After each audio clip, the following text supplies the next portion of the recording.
For more on this, we have Joel Rubin, who joins us in the studio. He's a national security strategist and former Deputy Assistant Secretary of State. He has also served as the Peace Corps volunteer in Latin America. Joel, great to have you back. Thanks, Comedy.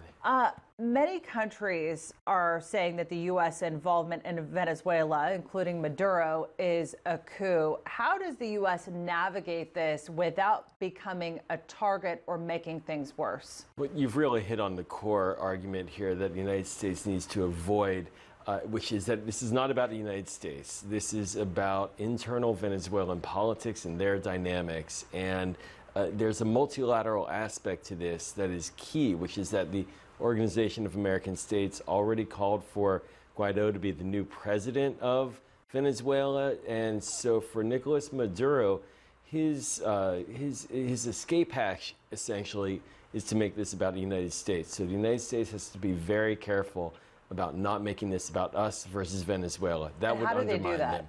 We have to be, and this administration will hate the term, lead from behind. We have to essentially provide economic incentive packages, work with the regional allies, but have them be in the lead. Canada, for example, has spoken out.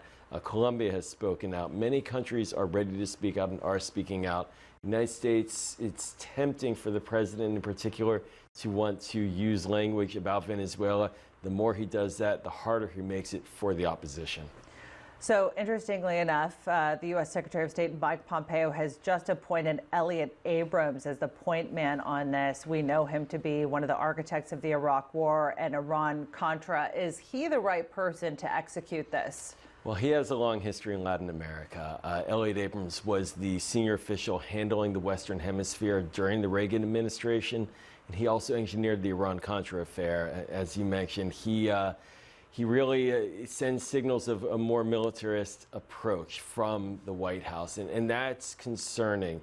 The administration needs to avoid giving the perception that it's one where if we don't see a change that we'll invade militarily. There are no military options here, but there are economic pressure options, there are political incentives, and the best news is that there is an indigenous, organic political opposition with real political power and constitutional legitimacy that is trying to take power in that country. That's who we need to be supporting. It's not about us being active. Why is it in America's interest to ensure stability in Venezuela? So Venezuela has been one of the least covered big stories of recent years. 3 million Venezuelans have fled the country. It's an economic chaos, yet it's sitting on tremendous oil reserves. It's a highly educated population, has a democratic tradition historically. And it's at the heart of South America. And the instability in Venezuela spills over to countries like Colombia, heads up north again into the Mexico and Central American region, up into the south of the United States. We see many Venezuelans coming to the United States seeking asylum, temporary protected status. You're getting into border territory heading here, into Joel. very hostile territory. Exactly, difficult political then we terrain. go to border security. And that is why we need to make sure the lid doesn't come off. If Venezuela tips over, it could have very negative impacts for the region. All right, Joel Rubin, appreciate you coming back and being with us. Thanks, Thanks for that.